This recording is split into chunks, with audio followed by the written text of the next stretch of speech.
What if I told you that at the beginning of the year, an NHL superstar would get traded not once, but twice mid-season, only to go on to eliminate the very team that traded him with a hat trick in Game 7, and then top it all off by leading the NHL playoffs in scoring?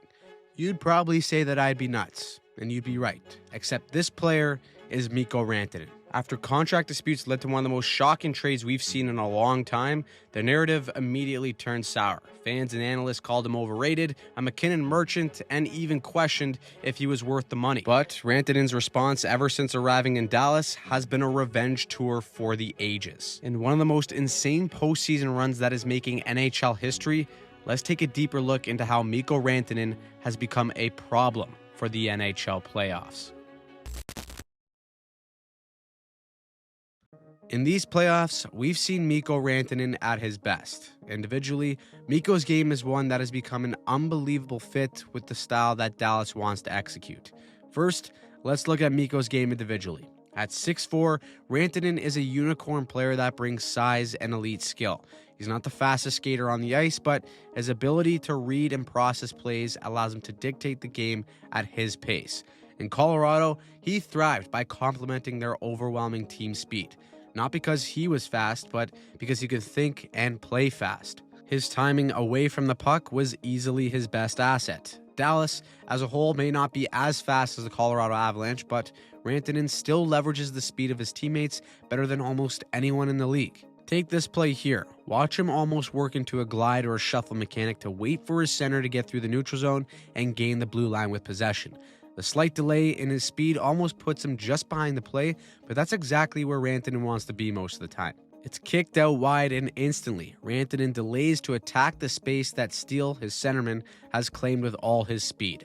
The little pick buys Rantanen more space too, and this is where he's at his most deadly. On this particular play, instead of walking in, he does opt to pass, but look at how he just stays quiet and ready in the space to get the puck right back. Some players, when they dish the puck here, might have the tendency to drive the net, especially with someone of Mikko's size. Again, time and a place, and this is what Rantanen does so well. It's subtle, efficient, and it creates a goal. We saw an almost identical play unfold in Game 7. Here, Rantanen has possession on the entry, but he leverages the speed and numbers of his teammates to find the open ice. As they drive directly north into traffic, he pulls back, delays, goes east-west, and now he's stepping down Broadway uncontested. He goes bar down for the tidy finish as well against his old team. There you go. How does that feel? This ability to thrive just behind the play is something that he's done so well all throughout his career.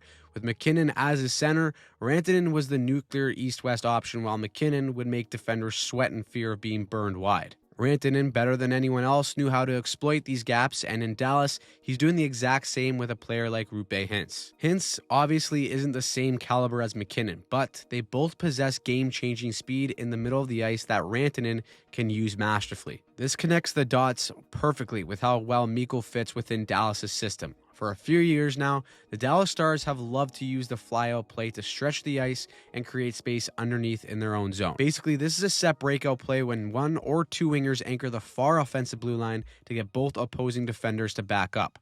The result leaves space underneath for centers to skate into. When executed properly, it's a great way to stretch out aggressive teams and have yourself with possession with speed. Let's look at this play here. Hintz is all alone for support with the defenders on the breakout, and he's ready to receive a pass. When he does, he's got all this space to skate into because the Jets D have been forced to back up with two Dallas wingers anchoring the opposing blue line. Now, Hintz makes a pretty good play because there's still pressure coming at him almost instantly, so he chips it by for the little give and go, and when he gets it back, he's in full steam against two Jets defenders. His speed automatically forces them to back up, and a gap is created. That right there is when Rantanen is ready to pounce all over that space. He cuts in, delays, patience of a monk, and then buries. Rantanen is the deadliest off a controlled zone entry. This is why he was just not a fit in Carolina. The Canes' dump and chase system had them with the lowest controlled zone entry percentage in the entire NHL. With Carolina's style, oftentimes his threat off the rush was neutralized by a dump in and him having to go and retrieve.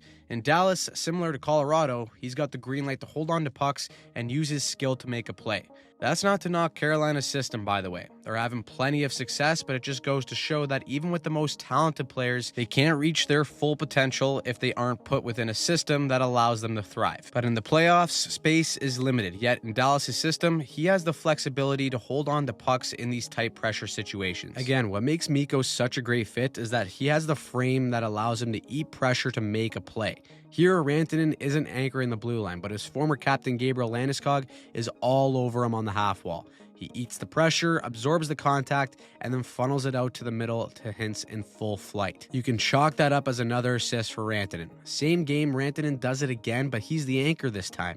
Shields the puck on the wall, delays for Hintz, and then he feeds him right up the gut. Rantanen at his size isn't overtly physical, but his intelligence with that size fits Dallas's game so well. In the offensive zone, Dallas is a team that likes to overload one side of the ice to gain possession, and then once they do have it, they go D to D to spread the zone. It's in these board battles along the wall where the physical nature of Mikko's game shines. Watch him be first to the puck here on the half wall and swing his backside in between the puck and the defender to eat the pressure. The D bounces off him like it's his little cousin, and he uses the momentum to hook the puck in deep to get the cycle game going for Dallas. Now, once that happens, the Stars can get to their game. They use numbers to win battles. It goes low to high, D to D to spread out the zone. And who's the guy right there to tip one home in traffic?